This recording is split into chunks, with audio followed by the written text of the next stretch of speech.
Salut les amis, bienvenue dans cette nouvelle vidéo. Aujourd'hui, nous allons parler de la finale de la Champions League entre l'Inter et Manchester City. Tous les détails après l'intro.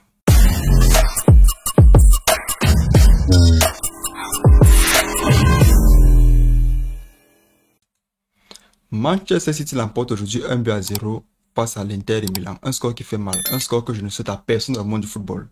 Quand tu mets un but dans ta tête, tu te dis toujours que tu pouvais égaliser. Et cette action, ce que je pouvais faire, ceci, je pouvais égaliser. Le mot égaliser devient ton verbe de l'année.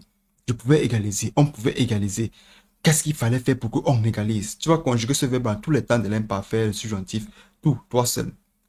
Mais néanmoins, c'est un match qui était vraiment serré. Pourquoi? Parce que quand tu regardes la première mi-temps dans l'ensemble, tu vois deux équipes qui imposaient le style de jeu. Je l'ai dit ici dans ma précédente vidéo, c'est deux équipes qui ont presque le même style de jeu.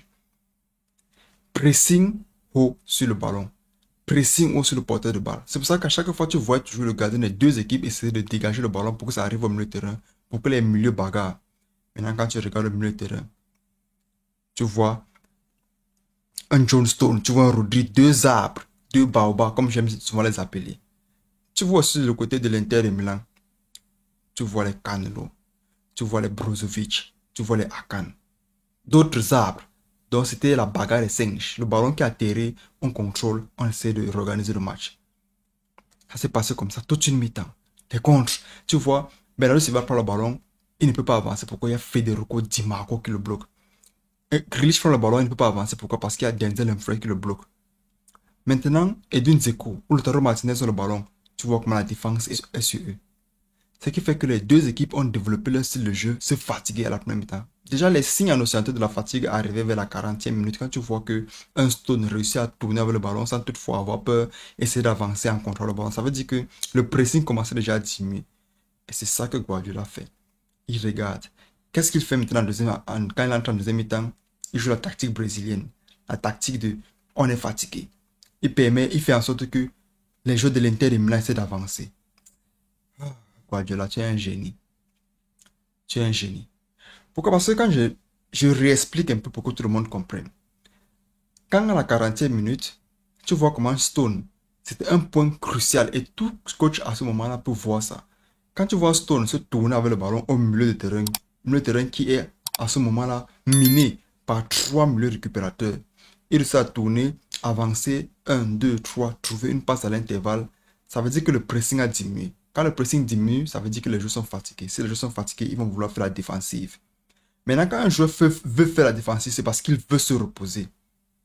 Et quand tu permets à un joueur de se reposer, il va faire la contre-attaque. Guardiola voit ça. Inzaghi ne voit pas.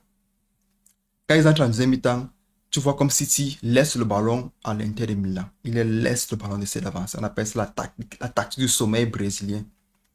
Quand on vous laisse le ballon, vous avez l'impression que c'est vous qui dominez maintenant.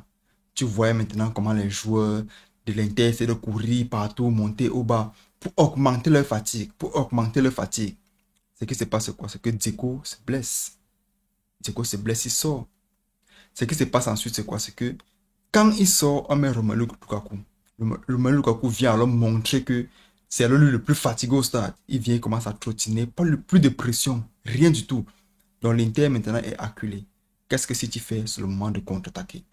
Et ça se désigne très bien. Le même Stone qui, à la première mi-temps, a ouvert les hostilités. Le même Stone reprend le ballon. Il commence à faire les dribbles. Stone, qui pour moi, il y a cela 4 ans, tu ne pouvais pas imaginer qu'il pouvait prendre le ballon et faire les dribbles. Il n'était pas technique. On sait juste qu'il prend le ballon et dégage. Mais pourtant, Stone a été transformé sous l'air Guardiola. Il prend le ballon, il essaie d'avancer, donne à Phil Foden, Foden remet à Grealish. Tu sens que maintenant, si tu savais que les joueurs en face étaient morts, fatigués, ils avancent avec le ballon, ils essaient d'acculer les joueurs, ils acculent les joueurs, ils acculent les joueurs. La preuve, quand Bernardo Silva a le ballon, tu vas voir Di Marco qui essaie d'attendre qu'il revienne sur son pied gauche. Pourtant, quand tu attends que Bernardo Silva revienne sur son pied gauche, tu es en train de dire que Marc, tu es en train de dire que Marc, c'est pas ton égal, c'est pas ton ami. Il est petit comme ça, c'est pas la maladie. Bernardo Silva, c'est une machine. Maintenant, quand Federico Di Marco laisse Bernardo Silva avoir une passe à l'intérieur. On donne la passe à Rodri qui donne une passe à l'intérieur. Bernardo Silva repart à l'intérieur pour essayer d'attaquer ce ballon-là. Il essaie de faire un ballon en retrait. Ça colle le pied de Barella. Ça colle le pied de Brozovic, je pense bien. Ça colle le pied de Brozovic. Ça revient maintenant On essaie de pousser, ça tombe sur les pieds de Rodri. Alors là, danger. Il te fait un plat du pied à la Yaya Touré. Premier poteau. On en a dit Amen. Observateur, photographe. Le but qui entre maintenant réveille encore le jeu de l'Inter. Réveille le jeu de l'Inter. Ils avaient l'impression que le match devait continuer comme ça. Ce qui se passe maintenant dans les 5 prochaines minutes, c'est un Inter qui essaye d'attaquer. C'est un Inter qui essaie maintenant de mettre la pression. Maintenant, c'est un City qui n'arrive pas à croire qu'elle risque de remporter le titre. Mettez-vous un peu à la place des joueurs. Mettez-vous un peu à la place des joueurs de City aujourd'hui. Peu importe ce qu'on va te dire, peu importe ce que le coach va te dire, il y a ce qu'on appelle le spirit du game. Quand tu te dis que tu risques de gagner, ce que tu fais, c'est quoi? Tu veux que le temps passe vite. Et quand tu veux que le temps passe vite, tu ne veux pas être celui-là qui conserve le ballon. Le ballon qui arrive, tu dégages. Le ballon qui arrive, tu dégages. Et c'est ça qui s'est passé.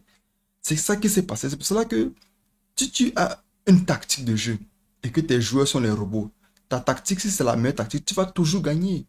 Mais pourtant, ce sont les humains qui sont stables. Les émotions, la peur, la frayeur, tout ça sur une seule personne.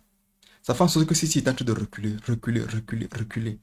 Mais néanmoins, il a fallu certaines actions de Phil Foden, il a fallu certaines actions de Grealish, certaines fautes pour essayer de faire en sorte que les joueurs de City reprennent du galon et continuent à contrôler le game. Très belle performance, déjà, je vais apprécier la performance de Rodri. Pour moi, c'est un milieu aujourd'hui, je l'appelle Baobab comme d'habitude, qui mérite sa place de l'un des meilleurs milieux au monde. Très belle performance de la part de Stone, qui a débloqué un nouveau niveau. Je pense qu'aujourd'hui, il a grandi à niveau. Et ça n'arrive que dans les grands matchs. Très belle performance aussi de la part de Erling Haaland qui a tenu à fixer tous les défenseurs de City, de l'Inter de Milan, autant pour moi. Mais peut-être n'a pas marqué. Quoi qu'il en soit, on le cherchait, on ne le trouvait pas. Pourquoi? Parce qu'il y avait ce défenseur-là que j'aime à tout prix, ce défenseur qui est courtisé par tous les grands clubs au monde. Il s'appelle Alessandro Bastoni. Très, très intelligent. Déjà, il faut apprécier le fait que à 24 ans, jouer dans ce poste-là et réussir à vraiment contrôler ta défense, c'est pas facile. Il y avait aussi ACB qui joue son poste. Il y avait de l'autre côté Matteo Damian qui joue son poste. Donc, les deux équipes ont très bien performé, les deux équipes ont très bien joué. Mais les deux équipes n'ont pas réussi à trouver la dernière clé qui ouvre le coffre au trésor. L'Inter, Manchester City l'emporte avec, comme on peut dire, le facteur chance. Pourquoi? Parce qu'ils ont bien joué. Certes, l'Inter a aussi bien joué. L'Inter pouvait gagner, mais l'Inter a perdu. City pouvait perdre, mais City a gagné. Déjà, je veux rappeler à tout le monde ici là que le facteur chance n'appartient qu'à celui-là qui veut le plus. C'est ça le football. Aujourd'hui, City voulait ça. City voulait le plus. Même tous les fans, tout le monde dans le monde voulait voir un City mettre enfin l'étoile sur le bel emblème. On voulait le voir enfin remporter un titre. On en avait marre de voir un City qui arrive toujours en finale et être maudit par le sort de Yaya Touré qui dit quoi? Que tu ne pourras jamais remporter. Je parle bien sûr à Pep Guardiola. Tu ne pourras jamais remporter un titre de Champions League avec City. Mais néanmoins, aujourd'hui, je pense que Pep Guardiola a débloqué le sort, si sort il y avait, avec une très belle performance de Rodri. Le but là venait vraiment d'ailleurs. Pourquoi? Parce que c'est un tir qui arrive, ça passe derrière Marcelo, ça passe derrière Bastoni, ça passe derrière Akan pour entrer au goal. Le gardien observe. Donc c'est un but cadeau, c'est un but venu de l'espace, c'est un but que Dieu a dit que ok, prenez, remportez ça, vous restez tranquille. L'année prochaine, vous dormez chez vous, vous ne revenez plus ici là. D'accord? Maintenant, quand je reviens maintenant au milieu de terrain, quand je reviens au milieu de terrain, je vois les joueurs du milieu de terrain, je sens que non, ils ont bagarré, ils méritaient leur jeu. Malgré qu'il y avait certains déchets, c'était quand même des déchets dus au fait que la fatigue arrivait, on essayait de faire en sorte que le match soit un peu plus rapide. Maintenant, quand tu remontes en attaque, quand tu remontes en attaque de l'Inter de Milan, tu vois un Lautaro Martinez. Lautaro Martinez qui a fait une belle prestation pour moi, mais qui a fait quelque chose qu'on ne fait pas en finale de la Champions League. Penser au journal au lieu de penser à la coupe. Quand tu penses au journal, ça veut dire que tu penses à ton nom sur le journal le lendemain, comme celui-là qui a marqué un but pour sauver ton équipe. Or, celui qui pense à la coupe envoie la passe. Regardez un peu cette action où on a vu un Akanji qui envoie un ballon en arrière, croyant qu'on a Ederson qui revient récupérer le ballon. Tu vois Lautaro Martinez qui saute sur l'occasion et arrive devant les goals. Oui, c'est vrai. En tant qu'avant-centre, tu dois avoir le super ego de celui-là qui doit marquer à tout prix. Tu dois penser d'abord à tirer au goal. Oui. Mais maintenant, quand tu vois une position plus simple, quelqu'un vient sur son pied gauche, donne la passe, il tire, ça fait 1-0 et tu fais l'équipe adverse courir au score. Pense d'abord à l'équipe. Pense à l'équipe. C'est ça qu'on appelle avoir plus envie. C'est ça qu'on appelle avoir plus envie que l'autre. Regardez un peu l'action où Bernardo Silva arrive devant le goal. Il peut tirer. Il peut tirer. Il sait qu'à ce moment-là, l'angle est fermé. Même si tire, ça peut entrer, mais le pourcentage de chances de mettre un but à ce moment-là est plus difficile, est plus faible. Dieu lui donne de ces chances du plus envie, le facteur chance là. Quand il tire contre, ça arrive sur Rodri et but. C'est comme ça. Tous les fans, consécration, tout le monde est content au stade. Maintenant, ce qui se passe ensuite, c'est la peur. Est-ce qu'on peut gagner? Est-ce que Guardiola, est-ce qu'il va encore subir les égalisations? Il pouvait y avoir égalisation. La tête de Lukaku est arrivée sur le pied d'Ederson. Ederson qui est chaque fois critiqué à cause de son style de jeu, de celui qui est un peu laxiste, un peu faiblissant, un peu fébrile. Donc c'est quelqu'un qui a souvent cette habitude-là d'énerver quand tu le regardes jouer. Mais aujourd'hui, il a fait vraiment entrer City dans l'histoire de la Champions League. Un titre, je pense que City va s'imposer dans les années à venir. Pourquoi? Parce que c'est un style de jeu qui va perdurer pendant longtemps. Tu as un Guardiola qui est encore jeune. Bon, il sent qu'il va encore rester là et continuer. Il y a les nouveaux joueurs qui sont là qui vont continuer. Dans ma précédente vidéo, je disais tantôt qu'on a Lautaro Martinez qui voulait à tout prix remporter ce titre-là pour faire en sorte qu'en Argentine, il soit de plus en plus en lumière. Pourquoi? Parce qu'on a un Julian Alvarez qui est aimé par Lionel Messi, qui est celui-là qui est toujours en lumière par rapport à lui, celui-là qui est toujours préféré par Lionel Messi pour jouer à ce poste-là. Gagner cette finale, s'il devait faire en sorte qu'il soit celui-là qui arrive un peu au pays et permet au coach de le mettre souvent un peu plus à la place de Julian Alvarez. Mais néanmoins, le rêve s'est brisé. Le rêve s'est brisé pourquoi? Parce que City l'a remporté. Quoi qu'il en soit, c'était tout pour cette vidéo. J'espère que vous l'avez aimé. N'oubliez pas de liker, commenter et partager. Ça fait aider la chaîne. On se revoit la prochaine fois les amis. La paix sur vous. Ciao, ciao.